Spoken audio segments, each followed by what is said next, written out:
ఇదంతా already 60% occupy అయిపోయిందన్న కొన్నారన్న. ఇవన్నీ 1 BHKలు 620 SFT నుంచి 730 వరకు ఉన్నాయన్న. 620 అంటే మినిమం 27 lakhs అవుతుంది మినిమం. ఇక పైన SFTని బట్టి రేట్ ఉంటుంది. దీన్ని ఆనుకునే TCS ఉందన్న. అనుకునే ముందు వెళ్తే చౌరస్తా బెంగళూరు జంక్షన్ వస్తుంది. ఇంకొకటి ఉంది. ఇంకొకటి ఏంటంటే ఇక్కడ తీసుకున్న వాళ్ళకు అడ్వాంటేజ్ ఏంటంటే ఇక్కడ ఎగ్జిట్ 12 ఉంది, ఎగ్జిట్ 13 ఉంది.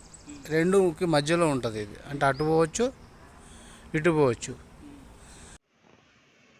ఈ 720 SFT సింగిల్ బెడ్రూమ్, లిఫ్ట్కు పక్కన వస్తుంది.